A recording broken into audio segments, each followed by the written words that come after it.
So, hello there everyone and welcome, it is Aniran here, and today it is time for me to bring you yet another FIFA 18 career mode experiment. Today we're going to be seeing whether a team of players on loan from Premier League clubs can do a decent job in the Premier League. The last experiment we did was about rejected players and whether they could win the Premier League. If you haven't seen that video, go and check it out. There'll be a link in the top right of the screen. But in the comments section, a very popular next experiment to do was whether a team of players on loan from Premier League clubs could do a good job. Now, a bone of contention as I was thinking about this video was whether to include players who are on loan from a Premier League club to another Premier League club. I've decided to include some of those players, though there aren't too many, and hopefully it won't really affect the experiment too much. I think there's only 3, as it so happens, and only 2 in the starting 11. I'll show you the team in 1 second, but if you go on to enjoy the video, then make sure to slap a like on it and subscribe if you are new to the channel. It really helps me out, and once again, the support has been great recently, so it's always good to try and keep that up. But as I mentioned, this is a team full of players on loan from Premier League clubs, and here is the team in the background. Now, you wouldn't believe how difficult it is to find good fullbacks who are on loan from Premier League clubs. In fact, there are only 2, seemingly, who are above the overall of 70, so clearly a 3 at the back formation is one that's going to suit this team a lot better. But before we get into the formation, starting in goal, we've got Joe Hart. He is one of the, I suppose, slightly controversial players because he's on loan from a Premier League club, being Man City, to another Premier League club, being West Ham United. Hasn't had a very good season there, but he is still 79 overall. Looking at the 3 at the back, we've got Zouma, another player on loan from one Premier League club to another, this time from Chelsea to Stoke City. He is the best centre-back in the side, along with Marc Muniesa, who's on loan from Stoke to a team, I think it's Girona in Spain, and Jordi Amat, who is on loan from Swansea, the team that we're using for this experiment. Moving on to the midfield, we've got Nordin Amrabat here on the right-hand side, on loan from Watford. Can't quite remember what team he's at. I think it might be Getafe. Either that or Jordi Amat at Getafe. One of those 2 is at that team, I'm pretty sure. But the Moroccan, I do believe, is he Moroccan? I think, yeah, he's Moroccan. The 30-year-old's Moroccan, 79 rated actually, so one of the best wingers in this entire side, sorry. The rest of the midfield, we've got Janelli Mbula on loan from Stoke City to Toulouse at the moment. He's 76 overall. We've got Marco van Ginkel as well, who is on loan once again from Chelsea to PSV Eindhoven. Out on the left-hand side, we've got Andreas Pereira, the Manchester United youngster. He finds himself on loan at Valencia for this season. And also, finally, in the number 10 role, Bojan, yet another high-profile player on loan from Stoke City for this season. The first of the strikers in this team is Divock Origi. He finds himself, at least for the time being, playing for Wolfsburg, having signed on loan from Liverpool. And finally, Lucas Perez, who is playing for Deportivo La Coruña this season, on loan from North London side Arsenal. He is the best rated player in the team at 81 and is the captain. Moving on to the substitutes and reserves, Massappels is on loan from Newcastle to Anderlecht. Pablo Maffeo is playing for Girona on loan from Manchester City. Matt Miazga is on loan again at Vitesse Arnhem from Chelsea. Jefferson Montero is at Getafe on loan from Swansea. Vincent Janssen playing in the Turkish league after a loan spell from Tottenham. Then Jordi Clazy and Nkudu as well. Nkudu's on loan at Burnley and Clazy is on loan at Club Bruges. On to the reserves, Jason Denayer here. Carl Jenkinson and Joel Campbell both on loan from Arsenal to Birmingham, and I'm not entirely sure where Campbell is actually. Tammy Abraham on loan at Swansea from Chelsea. Peñaranda is technically on loan from Watford.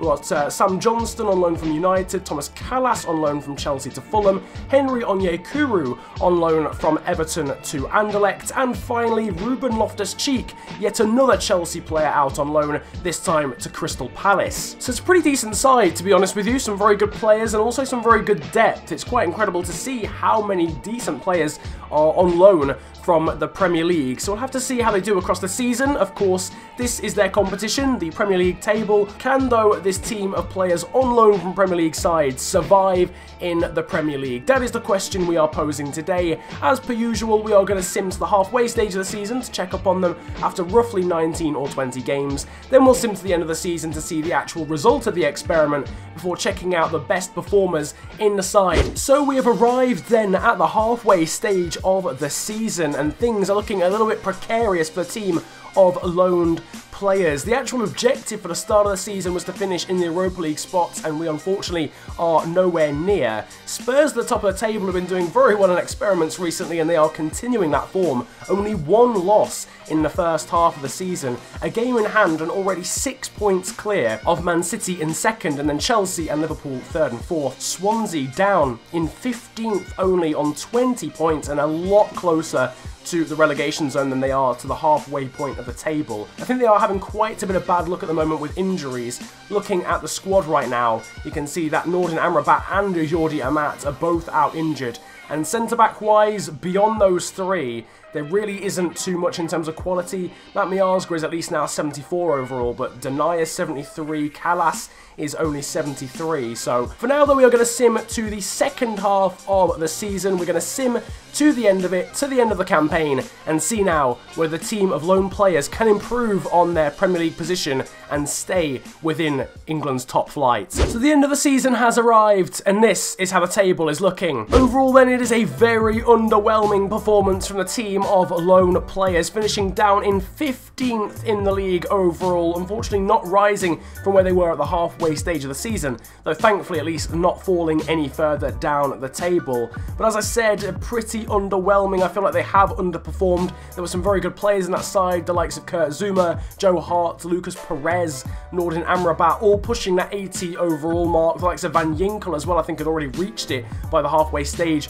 of the season. So there were some good players in that team, but unfortunately way down in 15th place, accumulating only 37 points, and they weren't even close, to be honest with you, to finishing in 14th, nor in the top half of the table. But speaking of the top half of the table and the ultimate point of the top half of the table, Spurs are your Premier League champions in this experiment, once again providing a very, very good season overall. 83 points in the end, 78 points for Chelsea, who finished second, ahead of both of the Manchester clubs, United coming out on top ahead of City. Then we've got the two Merseyside clubs being Everton and Liverpool, and then Arsenal, Stoke City, West Ham and Newcastle United rounding out the top 10. Down at the bottom, Brighton, West Brom and Crystal Palace were relegated. So at least for Ruben Loftus-Cheek, he managed to avoid getting relegated with Crystal Palace. But pretty poor season then for the team of lone players, but the question of can they survive was indeed a yes, so at least that's a positive. But when you look at the team, they probably should have been at least pushing to try and get into that top 10. Taking a look at the top scorers then, Lucas Perez was the side's best goal scorer, unsurprisingly the best player in the team as well, obviously. He grabbed 11 goals, putting him 15th in the overall top scorers list. Harry Kane, though, got the golden boot ahead of Alvaro Morata, Gylfi Sigurdsson, interestingly, followed by Mane and Sane, then Rashford, Lukaku, Ozil, Pereira, and then Heung-min Son. In terms of the other loaned players, doesn't seem as if any others got into the top 25, top scorers wise. Looking at assists, there's no one in the top 15 in terms of loaned players, but Gabby Jesus got the most overall in the league with 10. Looking further down the list, doesn't seem as if anyone at all is in the top 25 of assists whatsoever. And in terms of clean sheets, well, maybe this was the reason why the team did so badly in the league overall. Not a single loaned goalkeeper at all in the top 15. Hugo Lloris comes out on top there with 14 clean sheets across the season, followed by Edison, Jack Butland, Jordan Pickford, Kasper Schmeichel and Blake from Newcastle. Don't actually know who that is, but further down, and we are going even further, Joe Hart finally appears with 3. Sam Johnston as well also managed to grab 2, but pretty abysmal overall. Looking at the squad though, generally speaking, Lucas Perez was the best player across the season with an average rating of 6.5.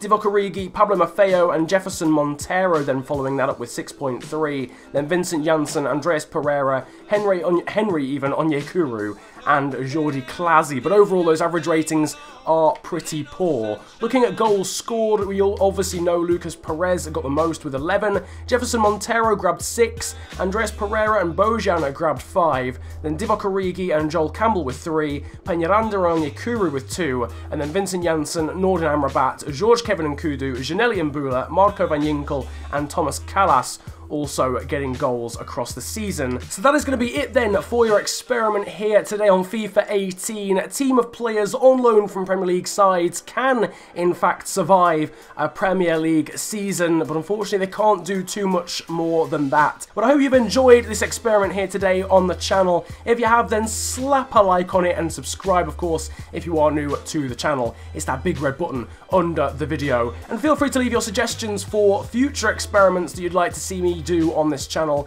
down below in the comment section. I'm always open to any suggestions, so drop them down there. You can also follow me on social media these days. My Twitter handle is @theofficialfng. The link to that will be down in the description below, and my Instagram handle is exactly the same, so go and follow me over there too, and once again, links are down below. But that's going to round things up from me. I hope you've enjoyed this video, as I mentioned. It's been an absolute pleasure ranting at you guys today. Have a wonderful day, enjoy yourselves, and goodbye. Yo, Massappels. I roll out with some monsters.